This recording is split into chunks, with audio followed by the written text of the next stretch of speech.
So hello and welcome, ladies and gentlemen, to the Doomkin Guide. Yes, the 5.4 basic guide for balanced druids, the best spec in the game. This spec is so much fun. I recommend it to everyone, but beware, be wary. It is a very dedicated class. It's a very dedicated spec, and it's fairly easy to screw it up. So, I already have a 5.3 basic guide, but it felt kind of cheap to just change the title to 5.4 and just add a couple of annotations with the changes. Why is this there? Go away. So, first of all, let's talk about talents. Feline swiftness is very good. Okay, 15% increased movement speed is just amazing. That's just straight up awesome. And you want to be using this when you're not using Displacer Beast. I do not like Wild Charge because the bound in Boomkin form is very clunky. Okay, there is a delay, like a second delay, and sometimes you don't have that second to get away from something. So if there are big things that are gonna hurt you, big AoE stuff, or you need to get somewhere really fast, use Displacer Beast. Otherwise, Feline Swiftness is just amazing. Now, Ysera's Gift, originally I thought this is amazing, and it kinda is, but it's not as great as I thought originally, okay? So it doesn't do that much healing, it's fairly random. Renewal, I'm playing around with this. It restores 30% of your maximum health, but it is on a 2-minute cooldown. So I like to take this in fights where there's a lot of damage or a lot of stuff hitting me, so I can use Nature Swiftness and Healing Touch, and if I don't have Nature Swiftness I can use Renewal. Okay, I do have it on my bar. Never mind. Scenario Ward, good for leveling up. For Boomkins, this is just a big pile of no. It's really good for leveling up. So if you're leveling up, the 30-second cooldown, the healing is fairly good. So if you're leveling up, Scenario Ward. Otherwise, either Renewal when you're taking a lot of damage, or Ysera's Gift for some passive healing. Fairy Swarm now, this is very situational. This whole level 45 tier is very situational. Fairy Swarm is good on fights like Tortoise or Siegecraft or Black Fuse, whatever his name is. It's the 12th boss in the Siege of Orgrimmar. It's the boss number 12. And this is awesome for slowing down things because you don't have a cooldown on Fairy Fire. Or actually on Immersius, the first boss in the new Siege of Orgrimmar raid. You can slow down the globules and it doesn't have a cooldown, so it's really, really good. And it also applies the Sunder Armor debuff, which is always great. Muscle Entanglement, haven't used it yet. This week, in either LFR or Flex, I'm going to try it with the Corcoran Dark Shaman, because it might work on the globules in that encounter. So I will try that, and if it works, I will add an annotation that will say either yes or no. Typhoon, in the Siege of Orgrimmar, I've yet to use this spell. Okay, I haven't used this spell yet, but it's good for interrupts. If you need a lot of interrupts, Typhoon is good. Solo the Forest, don't like it. Don't like it. If you use your spells correctly, you have only 8% chance to make your Astral Communion to instantly, throw you into an eclipse. And if you're using your spells correctly, sorry, blah, blah, blah, tongue twister, this is not gonna proc very much. Even if you're using them incorrectly, it's not gonna proc that much, and it's only a 15-second buff, which makes it kind of useless. Okay, might be useful in PvP, but I don't know that. I don't do PvP. Okay. Incarnation is awesome.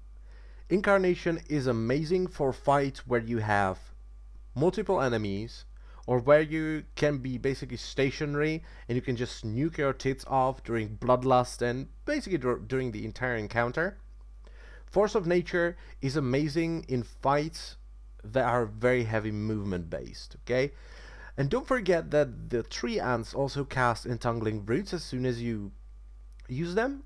So on, once again, the Black Master, or Siege Master Black Fuse, whatever his name is, you can root out the bomb. So if there is some light CC to be done, you can do this fairly often. You can do it every 20 seconds, so that's great. Disorienting Roar, a 30-second interrupt and a disorient, but it's only within 10 yards, so I don't like it. It's useful in the Proving Grounds. Okay, I say that much. It's useful in the Proving Grounds. It's the only thing you can take into Proving Grounds in order to beat them. Ursul's Vortex, meh. 1 minute cooldown, kinda does nothing, you know, but in certain encounters like on Horidon, it's useful. Mighty Bash, 50-second stun, 50-second cooldown stun, sorry, 50-second stun, that'd be kinda awesome, wouldn't it? So 50-second stun, if there is a mob in a place where you don't want it to be and it's beating on the healer or it's killing you, you can stun it. Meh. You know, this tier is kinda not that useful in raiding. Next, level 90. Dream of Scenarios. The only use I found so far for Dream of Scenarios is once again the Proving Grounds. That's where you actually appreciate the extra damage for your Eclipse. But other than that, no, just straight up no. Heart of the Wild wins in almost every single fight because of the stamina bonus. You can survive more damage, which is good, you know, and it's 6% stamina. With the current gear, that's a lot of stamina. And 6% intellect, just how deep the DPS numbers are higher than with Nature's Vigil. Okay? But the cool thing about this is you can either jump into bear form while you have this active, you can jump into bear form and you can take a stack of your tank. Okay, this can be your save your ass button in raids. Because if your tank dies towards the end of the fight, that's not actually a wipe, because you can take those couple of stacks with something like Bark Skin and Might of Ursak, and you will be fine, you will survive it, and then the other tank can taunt it off of you, and you can finish the fight. That's really awesome.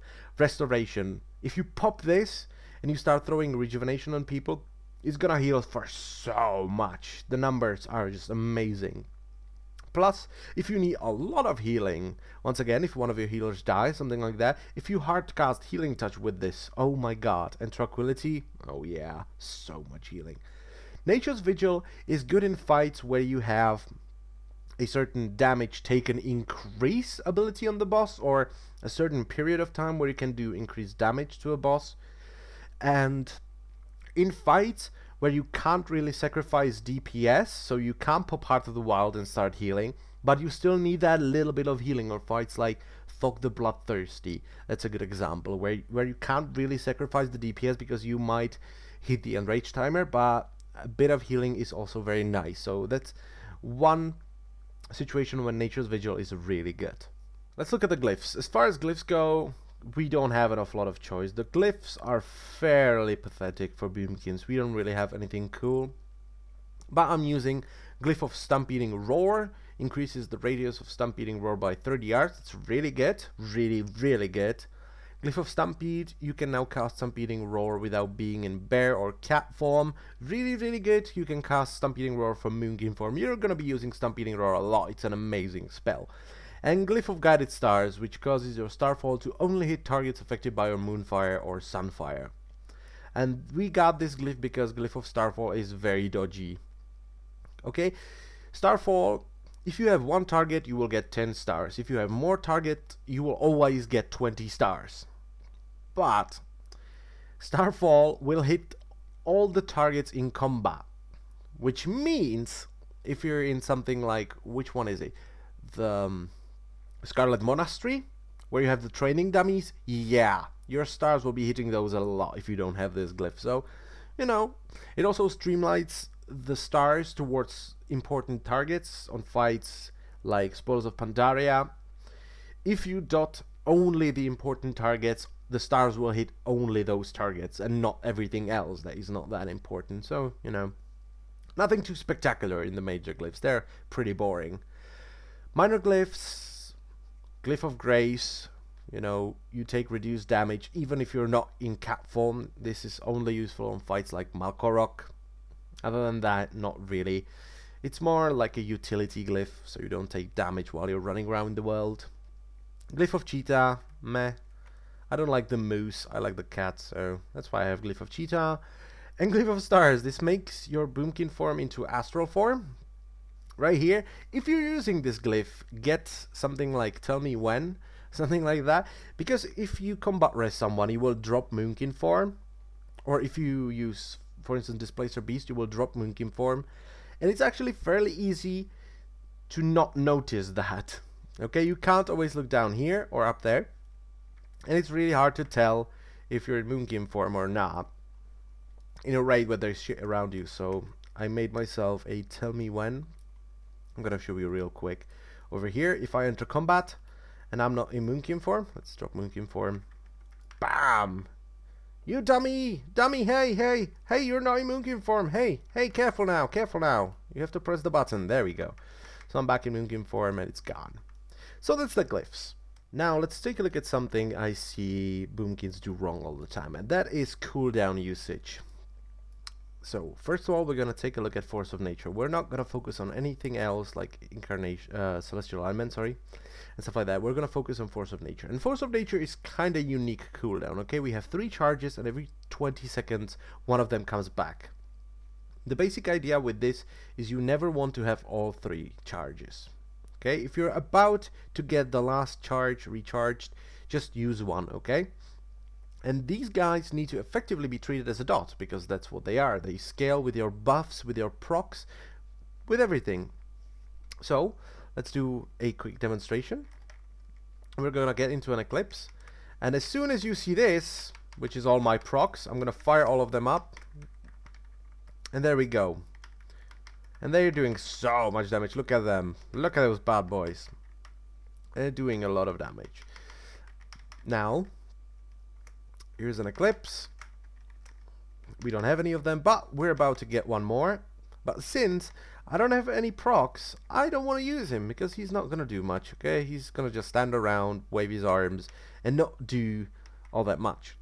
So I'm just going to wait. Here's one proc. But that's still not what I liked, you know. That's not enough for the Treants. That's just a bit too weak. So we're just going to keep going. There it goes. There we go. That's a legendary Meta Gem. Can we get anything else with it? Come on, baby. No. We can't. So, this is a very bad situation. There it is. Now I feel really good about popping them. There we go. All the procs. Fire of the Treants. Yes. Look at those bad boys. They're doing so much damage. Yes. So this is the basic idea. Okay? Get something that will monitor your procs. I'm personally using Tell Me When. I find it really good. I think it's probably one of the best add-ons you can get in WoW. And just use them as a dot. Okay? Use them as if they were a dot, actually. So that's Force of Nature.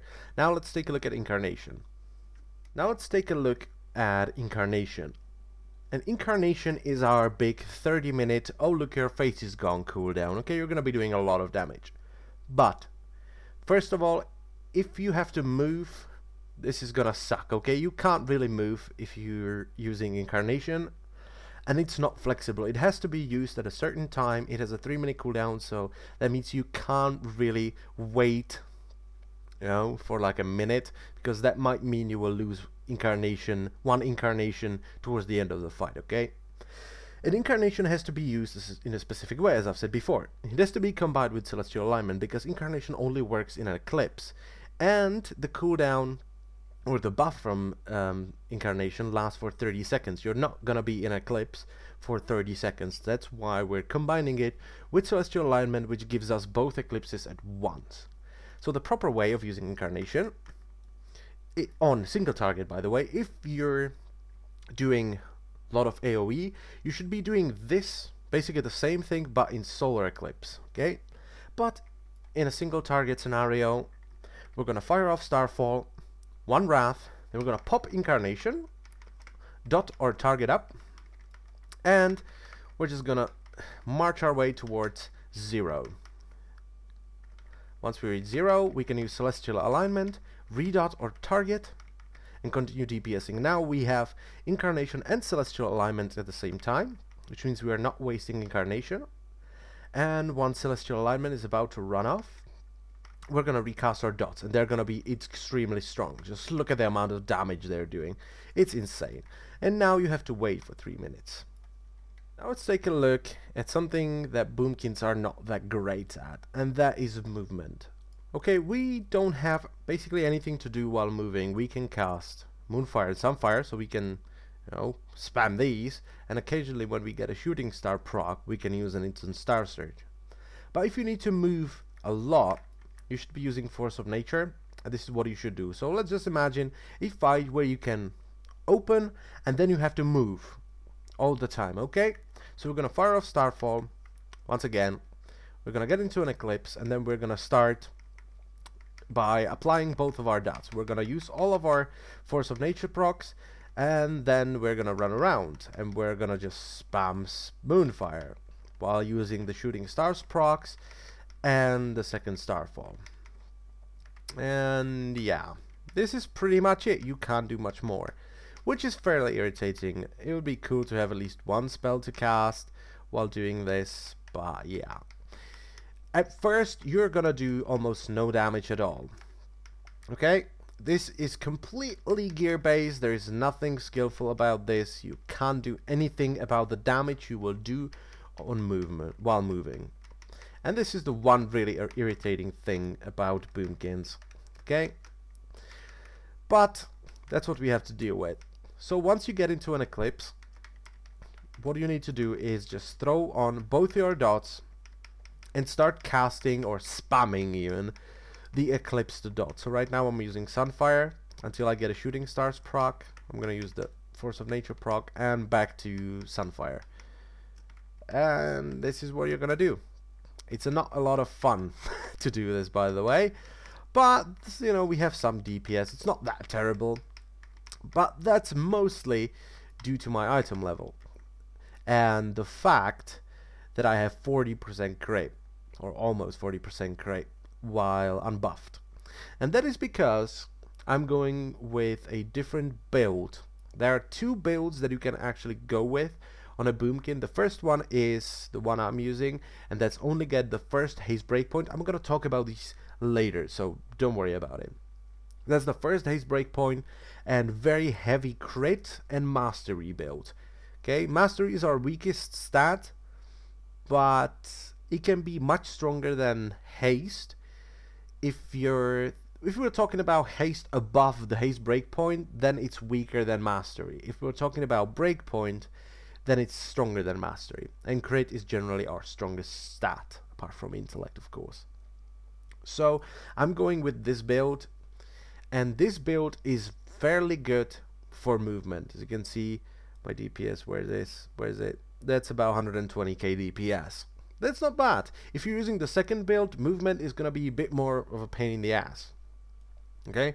You're not gonna proc as many Star Surges. But, you know, you can cast faster, which is a big bonus. But here, I'm going with this build, and this build is actually better for big incarnations, because incarnation benefits from mastery a lot, and it's actually better for movement. Now let's talk about some stat priorities, and let's talk about the actual two builds I was mentioning before. So, both of these builds are about your haste. So there are haste breakpoints, and with these breakpoints you will get additional ticks to your Sunfire and Moonfire, which is really good because you don't have to refresh them as often. The first haste breakpoint is actually 5273. I managed to get just the perfect spot, and I am really happy about it. But you don't have the haste breakpoint if you don't have Nature's Grace, which is the buff you get when you enter an Eclipse. And this is why I want to juggle back and forth on the Eclipse as much as possible. This buff only lasts 14 seconds or 15 seconds. And with this, 35.73% gives you 3 more ticks on both your dots. If this buff fades, you're not in, you don't have the haste breakpoint, so that's why you want to juggle back and forth as much, because without the buff, you don't have the haste breakpoint. And with this build, you want to go for this haste breakpoint, and then you want to sink everything into crit and everything else into mastery. Okay? There's no point of getting more haste because it's a waste, and crit is just way better. And mastery is pretty good as well. So if we take a look right here, I have reforged mastery instead of hit. I've left mastery here, so that's what you want to do. The second build is when you can easily reach 10,289 haste. That's the second haste breakpoint, and this will give you the fourth tick. But only go for this if you can reach it really, really easily, and if you don't have to sacrifice just a shit ton of crit and mastery for it. And with this build, you basically go full haste almost, and then throw the rest into crit. And you completely neglect mastery, you will reforge mastery away. Okay? So it's the second build. This build is kinda, it's smoother, you know, it feels smoother because you can cast faster and your global cooldown capped as well. But I like this build instead. The results are fairly similar, but I feel that this build is better for big bloodlusts with incarnation, and is actually better for movements because you're proccing more shooting stars, so you have more to do and you can do more damage while moving. And the obvious thing is get 15% hit, which is 5,100. I am not hit capped at the moment, because in order for me to hit cap, I would have to overcap so much that it's not worth it, and my chance to miss on a boss is 0.06%, which is not that bad, but I have a feeling, I've yet to miss with this by the way, but I have a feeling that once I miss I will just overcap terribly because I don't like missing. But if you're like me and you have 22 hit chance or 22 hit rating to go, you can just stick with it, okay? It's not worth it to overcap horribly like 5,300 to just get rid of that 0.06% chance to miss, okay? But if you have higher chance to miss, just get hit cap. That's the first thing, you know? You don't want your star surges that create for around 500,000, you know, upwards to 1,000,000 to miss. That's not good. Now let's talk about the boomkin rotation. And I'm not gonna use any cooldowns or anything, I'm just gonna do the very basic rotation. But before I start casting something, I want to talk about a couple of things. Your damage will depend on two major things, or let's just say three. First of all is the eclipse management. Okay, if you want to do single target DPS, you should be in lunar eclipse. If you want to do multi-target or AoE, you want to start in solar eclipse, because lunar better for single target, solar better for AoE, and you will have to get there in while fighting. Okay, you can't just, you know, use Astral Communion to get there. If you're fighting, you know, there's a boss fight going on, there's a big boss. Okay, that boss is smashing you in the face, but in, let's say, 30 seconds, there's gonna be a lot of small dudes smashing everyone in the face. So you want to prepare for that. And that's a really big thing, because you can't just jump from here to there. You need to think about it. So you need to think about, I don't know, 20-30 seconds ahead, maybe a minute, and you have to prepare. So if you're about to AoE something in, let's say, 10 seconds, you want to stay one cast away from solar eclipse and start casting Wrath. This will not move you on the eclipse bar, which means you're still going to be one cast away from entering solar eclipse when the AoE comes. Then you cast one Starfire and you can AoE the shit out of everything, okay? The same applies for lunar eclipse, okay? When there is a bit of time between DPSing, you can use Astral Communion to, you know, position yourself in a better place or in a better spot on the eclipse meter. Now, second thing is managing cooldowns. You have to have cooldowns for Bloodlust. If you don't, you done goofed. That's the worst thing that can happen. Always ask your raid leader, when are we going to Bloodlust? Because I want to bash that big dragon in the face as hard as I can. And in order to do that, I need my cooldown. So always be ready for Bloodlust and use your cooldowns at the right times, okay? Now let's talk about the rotation. The rotation is very simple, and the damage comes from your dots. If you want to do a lot of damage, you need to monitor your procs, and you have to recast your dots accordingly, because the dots will tick as if okay, I don't know how to explain this. It's fairly weird. As you can probably tell, I'm not English, you know, I'm from Czech Republic, so my English isn't that great, so I sometimes have trouble explaining things. So if you have all your procs and all the raid cooldowns and you recast your dots, they're going to be much stronger than when you have nothing. Okay, so when you have a lot of procs, you might want to actually clip your dots. Even if you still have them on the target, you want to clip them because the dots are going to be much stronger. Okay, so that's what it comes down to. Now let's do a simple rotation. we're gonna get into lunar eclipse, we're gonna redot, and we're gonna start going towards solar eclipse. Always use star search. You always want to have star search on cooldown. We're still going. There we go. One nice proc and another proc. I'm gonna wait because star search benefits from an eclipse. So if you're one cast away from an eclipse and you have star search, just wait. And here we go, bashing him in the face really hard. Once again, not gonna use any cooldowns. Dots are still up. No procs, as you can see. So I'm just gonna wait. Maybe we can get a proc. No, we can't. Or no. There we go. So back to solar, and this is basically it. This is the very basic rotation. Nothing hard. But what it comes down to is you managing your dots properly. There we go. One proc. Can we get more? Huh? Can we get more procs? Let's wait. One cast away from leaving an eclipse. Still getting the eclipse bonus. And there we go. There are the procs. Unfortunately, outside of an eclipse. So the first thing I do, even though I have 10 seconds left, I'm going to redot because these procs make the dots really strong. So you want to redot. And we're going to continue going. And this is the basic idea. As I've said, the boomkin rotation is very simple. And sometimes people think it's really hard. But most of the time, people will be like, wow, boomkins, what can you screw up with a boomkin? You know, the rotation, it's so easy. And then they try it out, and they're doing really terrible DPS. It's because you need to kind of get into this habit of redotting when you have procs and remembering what procs you had when you casted your dots. Okay, so if, for instance, now I had really strong dots from the lunar eclipse and they had 10 seconds left and I entered an eclipse, recasted them, that overrid the really strong dots, and now I have really crappy dots. So that's these things you have to kind of get into, and you know, within a certain amount of time, if you keep practicing, you will kind of remember this. You will kind of have this idea of what is good for your dots, you know, when they're strong, when they're weak.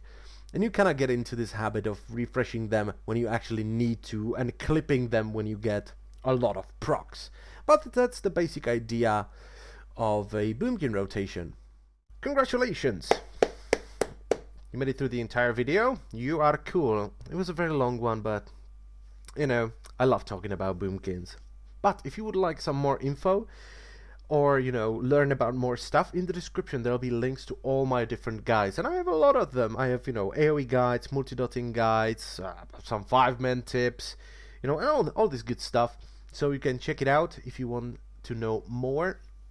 Other than that, I thank you all for watching. Obviously, if you want to ask me something, you can either leave it in the comment section below or send me a message via the YouTube inbox.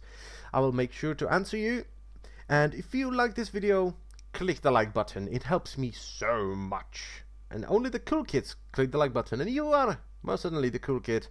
And once again, thank you all for watching. You are awesome, and I will see you next time. Bye bye.